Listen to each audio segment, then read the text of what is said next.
propósito de mi presentación en esta ponencia, en esta comunicación, es analizar, estudiar el carácter paradójico de las nociones lógicas y ver cómo la filosofía de Francisco Suárez puede dar cuenta de ese carácter paradójico.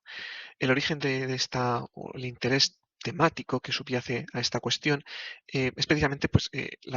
una doble característica del ámbito de la lógica que presenta un cierto carácter aporético. Por un lado, la lógica parece depender de algún modo de las capacidades cognitivas y de las capacidades cognitivas del ser humano. Em, y en ese sentido,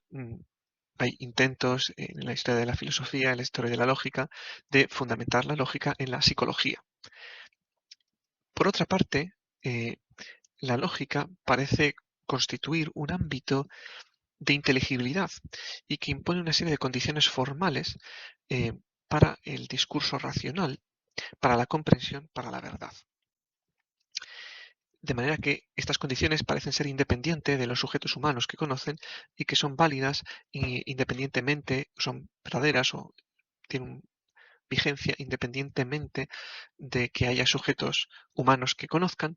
y quizás incluso de cualquier tipo de sujeto. El interés de intentar plantear este problema en base a la filosofía de Suárez es que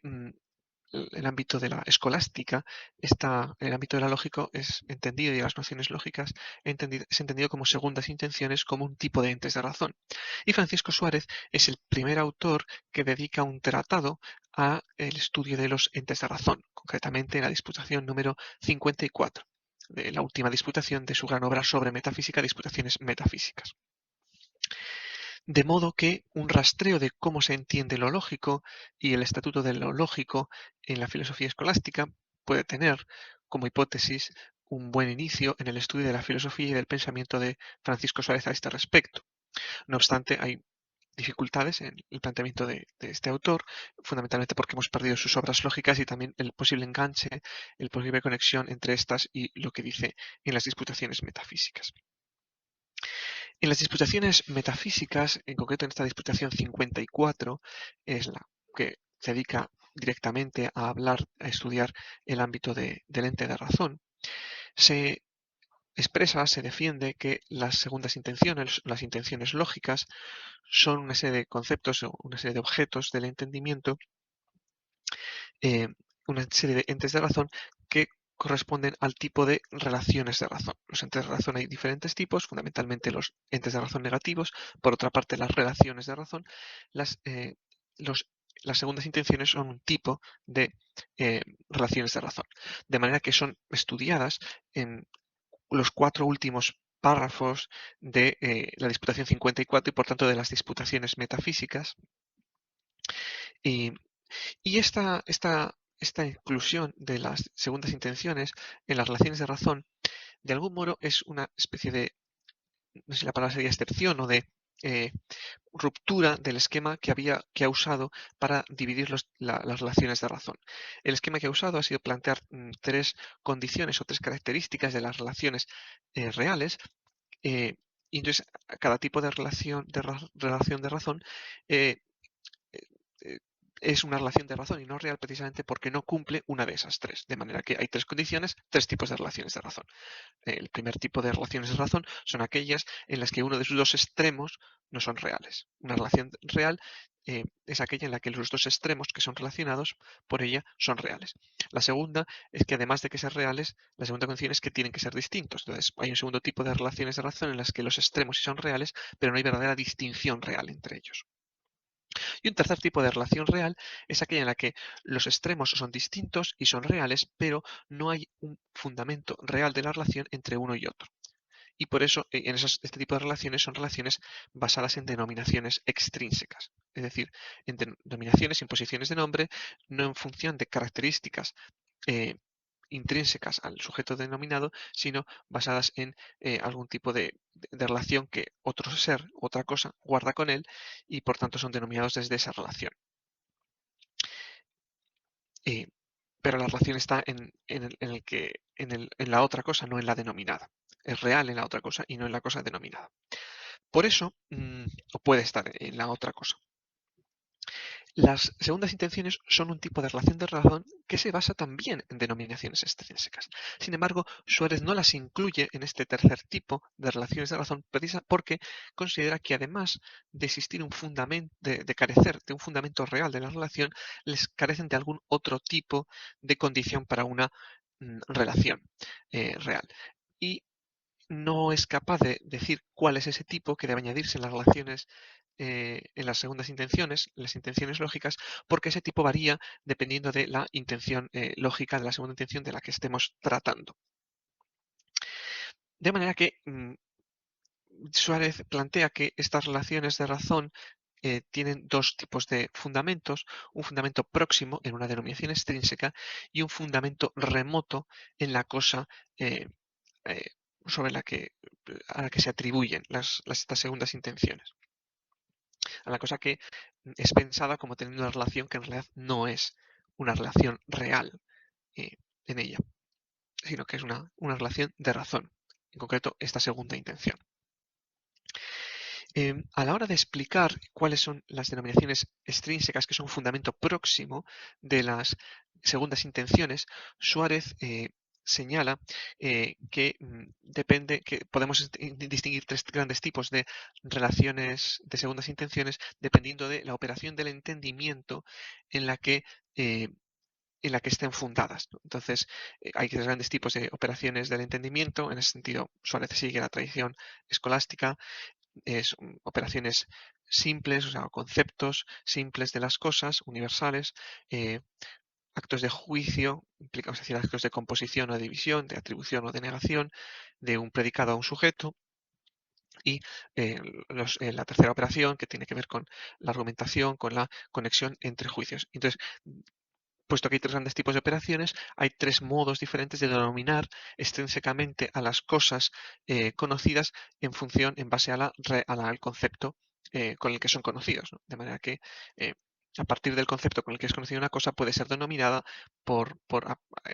las características o por el modo en que es conocida en ese concepto, y de ahí surge una segunda intención en la medida en que se le atribuye ese modo a la cosa conocida. No obstante, esta segunda reflexión de cómo de las denominaciones extrínsecas se pasa a las segundas intenciones no se encuentra en este tratamiento de las segundas intenciones que se encuentra en la sexta sección y última de la Disputación 54, dedicada a la relación de razón, sino que se encuentra en la Disputación 2, dedicada a las causas del ente de razón, causas que luego Suárez indicará que debe entenderse en un sentido amplio y laxo, y solo va a hablar de una, de la causa eficiente, es decir, del surgimiento de las relaciones de razón. Para entender cómo se pasa, cómo es la conexión entre estas denominaciones extrínsecas y las segundas intenciones, debemos fijarnos en los números 15 y 16, fundamentalmente el 16. El número 15, Suárez lo que plantea es que cualquier ente de razón, fundamentalmente lo aplica a las negaciones y privaciones y a las relaciones de razón que se fundamentan en denominaciones extrínsecas, aunque sin referirse explícita y directamente a las segundas intenciones. En ellas se da un doble paso. Un primer paso en el que no hay ficción, no hay surgimiento del ente de razón, sino que simplemente, en el caso de las denominaciones extrínsecas, el entendimiento denomina extrínsecamente, pero sin pensar qué es lo que el contenido de ese nombre, sin atribuírselo intrínsecamente a la cosa denominada, y un segundo paso en el que sí hay esa atribución intrínseca y en la que sí surge el ente de razón. En el número 16, que es quizás el que más nos interesa para esta discusión, porque ahí sí hay una referencia directa a las segundas intenciones y además es una descripción mucho más precisa y directa sobre el surgimiento propiamente de los entes de relación de razón en general y en concreto de las segundas intenciones, lo que Suárez dice es que este tipo de entes de razón surgen en actos de reflexión o comparación, ¿no? El acto del entendimiento por el que surge el ente de razón es de algún modo comparativo o reflexivo, sobre todo cuando el ente de razón se funda en un acto del entendimiento. Se prueba y explica por qué este acto por el que el ente de razón es elaborado y surge, según su modo peculiar, supone por su naturaleza otro concepto de un ente real, por proporción a imitación del cual se concibe o forma el ente de razón. Tenemos, por tanto, dos actos, un acto que conoce un ente real y un segundo acto comparativo reflexivo que se basa en ese primer acto para configurar un ente de razón. explica un poquito más adelante en qué entiende esto por reflexión y señala ya avanzado que propiamente el número de reflexión no se va a atribuir a todos los entes de razón, a todos los actos que generan entes de razón, sino solo a alguno de ellos, a los que se basen en algún acto del entendimiento. Es decir, como dirá un poquito más adelante, hablando en sentido amplio, se puede decir que la elaboración del ente de razón se realiza por el conocimiento reflejo, haciendo extensivo el nombre de reflexión a todo conocimiento que presuponga otro. En ese sentido, hay una ampliación,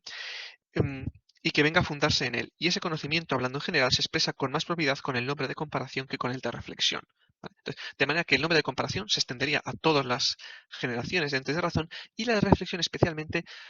a las segundas intenciones. ¿Por qué? Porque en ellas precede la operación directa del entendimiento, sobreañadiéndose luego otro acto por el que en el sujeto conocido se considera alguna condición a modo de un ente que existe en él, siendo así que en realidad no es nada en la cosa misma, sino que es una pura denominación extrínseca. Es decir, en el surgimiento de las segundas intenciones, de las intenciones lógicas, el acto que las hace surgir vuelve sobre el primero y considera cómo en ese primer acto era conocida la cosa, para atribuirle el modo en que era conocida. Un modo que no es propio de la cosa, sino que es propio del acto en que era conocida. Y dice que este modo no es nada en la cosa, sino que es mera denominación extrínseca de la cosa. Aquí hace falta hacer una aclaración y es que para Suárez las denominaciones extrínsecas son la imposición del nombre, eso es una obra de la razón, pero esta imposición del nombre está basada en un fundamento real, o puede estar basada en un fundamento real. Entonces, entiende por denominaciones extrínsecas reales aquellas que tienen un fundamento en la realidad, es decir, que hay una relación real, en este caso del concepto del acto de la mente hacia la cosa conocida. eh, entonces, puesto que hay una verdadera relación, es posible denominar extrínsecamente a la cosa conocida a partir podemos imponerle el nombre a partir de el acto que la conocía.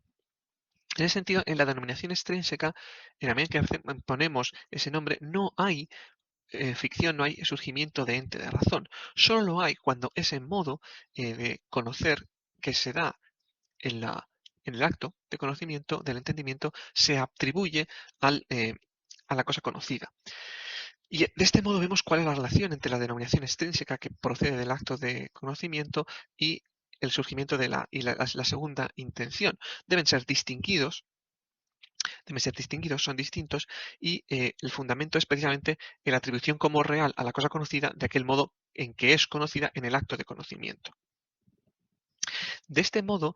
Suárez nos permite dar cuenta de cómo el ámbito de lo lógico depende de la configuración cognitiva del ser humano, en la medida en que el ámbito de lo lógico es la atribución a las cosas de entender como entidad real el modo en que las cosas son conocidas, o sea, en el entendimiento. Pero Suárez no es el único fundamento que da a las segundas intenciones. Hemos hablado también de que hay un fundamento remoto en la realidad. Y aquí voy a comentar un texto en el que Suárez precisamente dice esto, ¿no? Estas relaciones de razón, que son las segundas intenciones, no son fingidas gratuitamente, sino tomando algún fundamento por parte de la cosa, como es o la conveniencia real en que se funda la abstracción del universal, la cual luego deriva en género, especie, etcétera, según que la conveniencia sea mayor o menor, o la identidad real, o unión de una cosa con otra que se funda, la afirmación de una cosa respecto de otra, o la emanación real de una cosa desde la otra, o la concomitancia o algo semejante en que tiene fundamento la hilación a priori o a posteriori. Es decir, que, que hay un fundamento real de lo expresado, de lo significado, de lo entendido en la ente de razón segunda intención o intención lógica, y esa fundamentación es mediada a la denominación extrínseca, pero no puede ser reducida a ella, precisamente porque la denominación extrínseca añade ese modo de conocer, pero que tiene su fundamento a su vez en la realidad. De modo que esto permitiría abrir la posibilidad, no es una demostración, sino que permite abrir la posibilidad de explicar en qué modo la lógica también depende de un ámbito, de una estructura, de unas condiciones de inteligibilidad fundadas en la realidad de las cosas, y en el sentido independiente del conocimiento de la configuración cognitiva del ser humano, y en el sentido también que si fueran una serie de condiciones formales para la verdad, para la inteligibilidad de las cosas. Muchas gracias.